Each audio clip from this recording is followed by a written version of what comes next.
예레미야서를 쭉 살펴보면 이해하기 어려운 부분들이 나오는데, 그것은 왜냐하면 이 예레미야가 시간상으로 이렇게 기록되어 있지 않고 신학적인 생각들을 가지고서 우리에게 메시지를 전달해 주기 때문에 그렇습니다. 그래서 이쪽으로 넘어갔다가 저쪽으로 갔다가 다시 뒤로 갔다가 앞으로 갔다가 하고 있지만, 어쨌든 일관적으로 하나님의 백성들에게 하나님의 마음을 전달하고 있는데, 오늘 특별히 이 25장의 처음 시작은 이제 징계가 시작되었다라는 오늘을 보여주고 있으면서, 하나님이 그렇게 경고하셨고 하나님이 그렇게 돌아오라고 말씀하셨음에도 불구하고 돌아오지 않았던 이스라엘 백성, 특별히 남유다에게 하나님의 징계가 시작되었다라는 것을 알리면서 시간을 우리에게 보여주는데, 1절을 한번 읽어볼까요? 자, 1절 시작.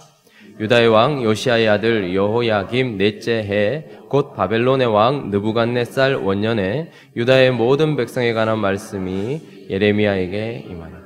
유다의 왕 요시야의 아들 여호야김 넷째 해라고 이야기하면서 오늘이 바로 그 넷째 해인데, 그런데 이것이 중요한 것이 아니라, 누가 유다의 왕이 있었느냐가 중요한 것이 아니라, 지금 하나님께서 이제 남유다를 징계하실 회초리를 드셨는데 곧 바벨론 왕 느부갓네살 원년, 이렇게 얘기합니다. 그러니까 느부갓네살이 일어난 때 605년경이다 이렇게 이야기를 하고 있는 것입니다.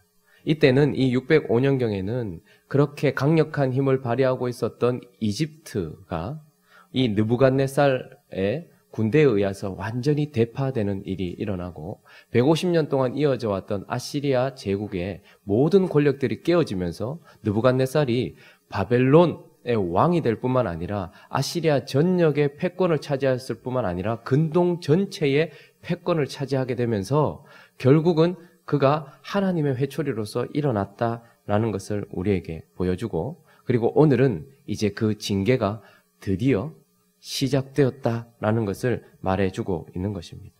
그러면 이렇게 징계가 시작되어서 징계 속에 들어가 있는 상황 속에서 오늘 이 25장 전체를 살필 텐데, 그 가운데서 우리가 하나님의 심판과 징계 속에서 무엇을 보아야 하는지, 하나님은 우리가 무엇을 보기를 원하시는지 살펴보기를 원합니다. 먼저는 오늘이라는 시간 속에 갑자기 심판이 임한 것 같지만, 징계가 임한 것 같지만, 그러나 하나님의 징계는 오늘 갑자기 임하지 않는다라는 것을 우리에게 보여주고 있습니다. 자, 3절 한번 읽어볼까요? 3절 읽습니다. 시작.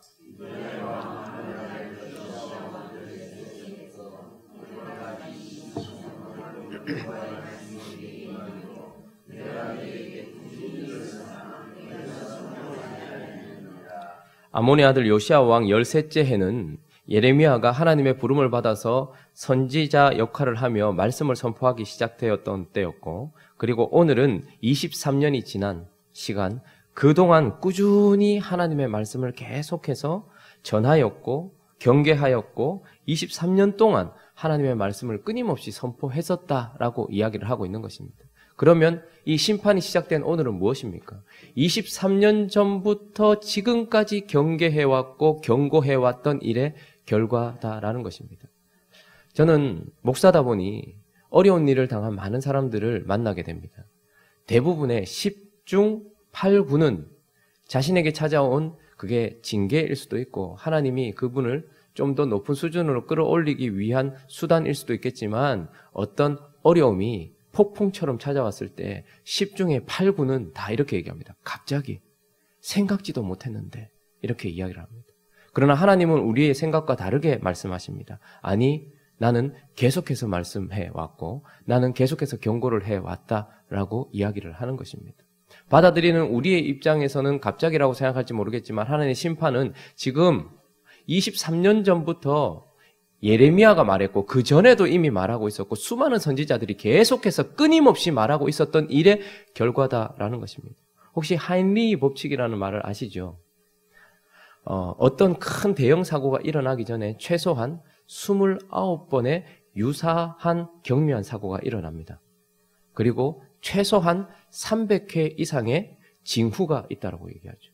어떤 백화점이 무너진다든지 건물이 무너진다든지 다리가 붕괴된다든지 어떤 사람이 건설 현장에서 죽음을 당하는 어떤 큰 사고가 일어날 때에 갑자기 그 일이 일어났고 오늘 그 일이 일어난 것 같지만 그러나 가만히 살펴보니까 이와 똑같은 일이 최소한 29번은 유사하게 일어났다라는 것이고 이 일이 일어날 것에 대하여 최소한 300회 이상의 경고는 있었다라는 것이 하인리 법칙입니다.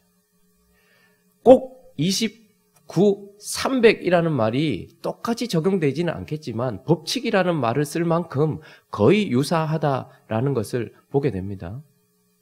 어떤 사고도 그래 한데 하나님께서는 경고 없이 어떤 징계를 하지 않는다라는 것을 우리에게 말씀해 주고 있는 것이죠. 그런데 왜 우리는 갑자기라고 느낄까요? 경계하지 않기 때문에 그렇습니다.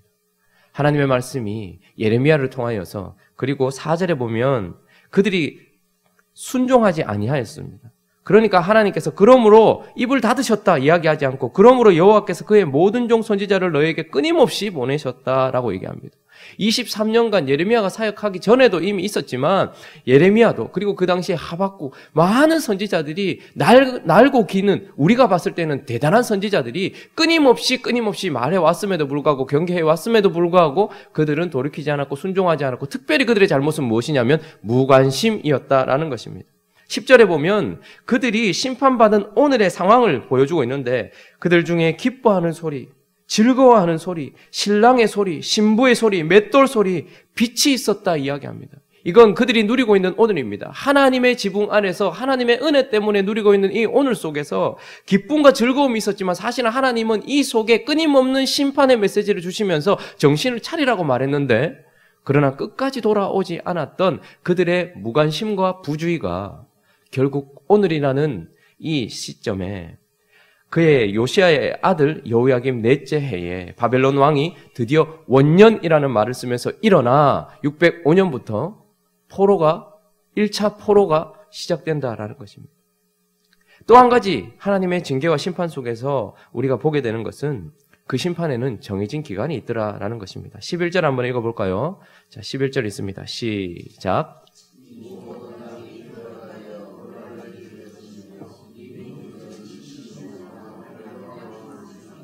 징계를 시작하시면서 하나님은 70년 동안이다라는 제한을 두시고 계십니다. 그래서 이 말의 강조점은 70년이나 우리가 견뎌야 된다, 70년 동안 맞는다라는 것에 있는 것이 아니라 70년까지다라는 제한을 하나님께서 우리에게 보여주시는 것입니다. 그 징계는 영원한 징계가 아니고 하나님이 여기까지다라고 하는 제한을 두신다라는 것이고 그리고 또 한 가지 보게 되는 것은 그래서 그 심판과 징계는 목적이 있다라는 거예요. 목적이 있어서 그 목적은 곧 이 70년 동안 하나님이 뭘 하시려고 하시는가? 하나님과의 관계를 회복하게 하시려는 목적으로 이 기간을 정하셨다라는 것입니다. 여러분 70년에 대하여 의견이 분분하지만 이 70년이라는 기간을 어떻게 해석할까에 대한 가장 큰 두 가지 이론 중에 하나는 605년 지금 이 원년에서부터 시작해서 고레스라는 왕이 일어나서 이스라엘 백성들을 다시 이스라엘로 예루살렘으로 돌아갈 수 있게 한 538년까지 한 67년 정도를 70년으로 보는 거예요. 그래서 이렇게 해석하는 것의 신학적인 의미는 하나님이 약속한 땅에서 605년부터 끌려가기 시작하거든요.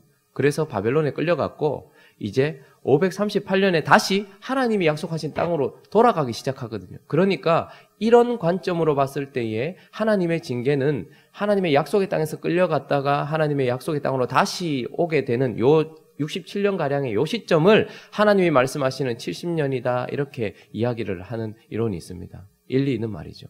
그러나 저는 두 번째 이론에 더 이렇게 이론을 더 맞다고 생각하는데 그것은 바로 이 605년이 아니라 이 남유다가 완전히 멸망하는 586년 이때가 남유다가 완전히 멸망하는 때예요. 근데 이때 멸망하면서 어떤 일이 있냐면 성전이 파괴됩니다.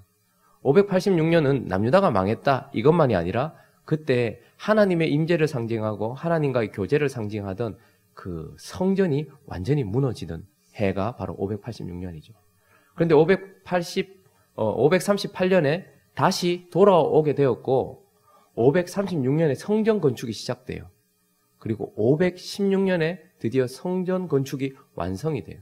그러니까 성전이 무너지던 586년부터 성전이 다시 세워진 516년까지의 이 70년을 하나님께서 말씀하신 70년이다라고 해석하는 이론이 있습니다. 이것은 하나님과의 교제를 시점으로 해서 성전이 무너진 그때, 하나님과의 교제가 깨어진 그때부터 시작해서 이스라엘이 진짜 왔다라고 말할 수 있는 것은 그냥 예루살렘 땅으로 돌아온 건 정도가 아니라 성전이 세워지고 그 속에서 하나님께 대한 예배가 되어지고 하나님과의 교제가 완성된 때, 그렇게 회복된 때를 하나님이 말씀하시는 70년이다 이렇게 이야기하는 이론이죠. 저는 두 번째를 지지하는 편입니다. 정말 돌아온다라는 것은, 정말 이 사람들이 깨어졌다라는 것은 하나님과의 교제가 깨어지고 관계가 깨어지고 하나님의 임재가 사라지는 것을 의미할 것이고, 정말 이 사람이 돌아왔다라고 한다면 그냥 예루살렘 땅으로 돌아온 정도가 아니라 그곳에서 성전을 회복하고 그곳에서 하나님과의 관계를 회복하는 것, 이것이 바로 진정한 회복 아니겠습니까? 어쨌든 하나님께서는 이 징계를 통해서 정해진 기간 동안 무엇을 하시는가 하면 70년이라는 기간을 정하시고 그 속에서 이들의 마음을 다시 하나님께로 돌이키고 이들에게 하나님이 다시 돌아오는 것, 그래서 70년을 통해서 하나님과의 관계를 다시 회복하는 것, 그들의 손에 들고 있었던 하나님의 은혜로 말미암아서 누리고 있었던 모든 일상들과 하나님의 은혜로 말미암아 들고 있었던 모든 축복들을 다 빼앗으신 후에 그들의 눈이 가 있었던 모든 우상들로부터 벗어나서 바벨론이라는 곳에서 70년 동안 하나님과 함께 하면서 그들의 마음을 돌이키시고 다시 하나님이 약속하신 땅으로 가게 하시고 그곳에서 성전을 건축한 이후에 그 성전에서 하나님과의 관계를 회복하는 것, 이것을 하나님의 목적으로 두시고 징계를 하신다라는 것을 우리가 살펴볼 수 있습니다. 그래서 하나님이 하나님의 백성들을 향하여 하신 이 심판과 징계를 보여주는 오늘이라는 이 현재 시점에서 하나님은 과거와 미래를 같이 제시하고 계세요.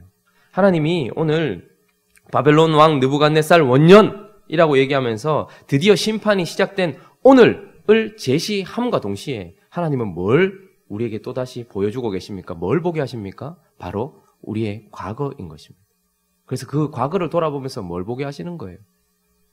우리가 얼마나 불순종했는지, 하나님이 얼마나 우리를 사랑하셨는지, 하나님이 얼마나 우리에게 말씀을 하셨는지, 그 과거를 돌아보면서 우리가 얼마나 마음이 다쳤으면 하나님이 23년 동안 똑같은 말씀을 하셨고 하나님이 23년 동안 그렇게 우리를 향해 외치셨는데도 듣지 못할 만큼 내 마음이 부패해 있었고 하나님을 향해 떠나 있었다라는 우리의 죄악을 보라고 하나님은 이 현재 심판의 시점에서 과거를 제시하고 계시는 것입니다.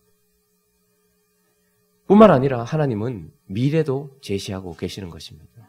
오늘이라는 회초리를 맞기 시작하는 이 시점에 하나님은 미래를 제시하시면서, 그러나 이것은 제한된 그리고 분명한 목적, 하나님과의 관계를 회복하기 위하여 너희에게 주어지는 징계다라는 것을 보여주시려고, 그래서 하나님은 내일을 함께 제시하시는 것입니다. 무엇입니까? 그 내일을 바라보면서 우리는 소망을 가지게 하는 것입니다. 이 심판의 시점에서 우리가 꼭 바라봐야 될 것이 있습니다. 그것은 바로 하나님을 떠나버린, 그래서 오늘이라는 이 결과를 받아들게 한 어제의 죄의 문제, 나의 더럽고 추악한 모습, 이것을 반드시 짚고 넘어가야 되고, 그러나 이 징계는 영원한 징계도 아니요, 나를 완전히 멸망시키는 징계가 아니라 다시 돌아오게 하는 징계라는 하나님의 내일의 소망에 우리의 뜻을 두면서 하나님을 섬기게 하시려고 하나님께서 우리에게 징계하신다라는 것입니다. 오늘 이 아침에 우리 인생도 마찬가지일 것입니다. 여러분, 주의하지 않는 것, 이것도 불순종입니다. 오늘이라는 내 삶은 뚝 떨어져 있는 시점이 아니라 과거의 연결인 것입니다. 그래서 언제나 우리는 뒤를 살펴봐야 하는 것입니다. 앞으로 나가기 위하여 백밀러를 보지 않는 사람, 차선을 바꾸기 위해서 뒤를 보지 않는 사람은 없는 것처럼 바르게 가기 위해서는 언제나 어제를 바라볼 줄 알아야 되고, 그래서 우리는 혹시나 하나님께서 끊임없이 말씀하고 계심에도 불구하고 돌이키지 못한 부분은 없었는가?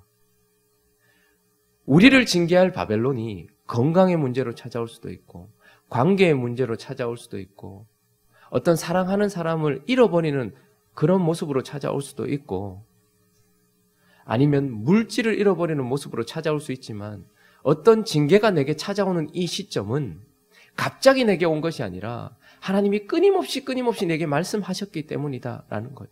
그걸 기억하면서 나의 과거 그리고 지금까지 이어진 이 모든 시간 속에 나 자신을 살피는 우리 모두가 되기를 예수 그리스도의 이름으로 축원합니다. 그러나 혹 징계 가운데 있으시다면 너무 낭망하지 마십시오. 하나님께서 우리를 치셔야 하셔서 징계 가운데 있다면 그 징계 가운데서는 뭘 봐야 될까요? 소망을 바라봐야 합니다. 하나님께서 그 기간 70이라는 완전수를 통하여서 우리를 돌아오게 하시려고 하나님께서 우리를 부르셨다라는 것을 기억하면서 이것은 영원한 것이 아니다. 이것은 동굴이 아니다. 터널이다라는 것을 기억하십시오. 경제적인 문제로 힘들어하십니까? 건강의 문제로 힘들어하고 계십니까? 아니면 두려워 떨고 있습니까? 지금 징계가 시작된 것을 내가 확연하게 느끼고 계십니까?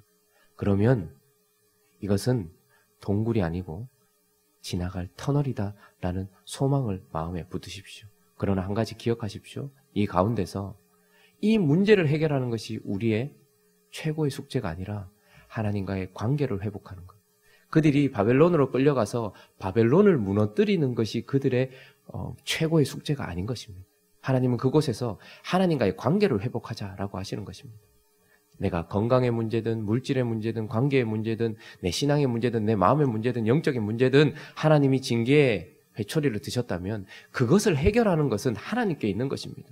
그 징계의 수단을 들고 계시는 하나님과의 관계의 회복을 초점을 맞추면 하나님이 반드시 우리를 다시 돌아오게 하셔서 성전을 회복하게 하시고 우리의 삶을 다시 우리가 누리고 있던 일상, 기쁨의 소리, 즐거움의 소리, 신랑과 신부의 소리, 맷돌 가는 소리, 그리고 밤에도 있었던 그 빛을 우리 인생 가운데 주실 줄로 믿습니다. 그러므로 이 징계 가운데서 보아야 할, 현재에서 보아야 할 과거와 미래를 함께 바라보면서 하나님 앞에 아름답게 살아드리는 우리 모두가 되기를 예수 그리스도의 이름으로 축원합니다. 우리 같이 한번 기도하겠습니다. 23년이라고 말하는 이 소리를 들어보십시오. 지금도 하나님은 끊임없이 우리에게 말씀하고 계십니다. 오늘 일어난 이 일 속에서 우리는 언제나 과거를 살필 수 있도록 부주의하지 않는 자 될 수 있게 해달라고 기도했으면 좋겠고, 그리고 혹 어려움과 힘든 가운데 있다면 소망으로 내일을 바라볼 수 있는 우리가 될 수 있게 해달라고 그렇게 기도했으면 좋겠습니다. 그래서 이 징계 가운데서 우리가 보아야 할 것에 집중하면서 죄는 회개하고 하나님을 향한 소망을 두며 하나님과 관계가 회복되기를 간절히 바라면서 오늘을 살아가는 우리가 될 수 있게 해달라고 우리 함께 우리 자신을 위해서 기도하고 또 우리 주변을 위해서 기도하고 우리 교회와 또 민족을 위하여서 함께 기도하도록 하겠습니다. 기도하겠습니다.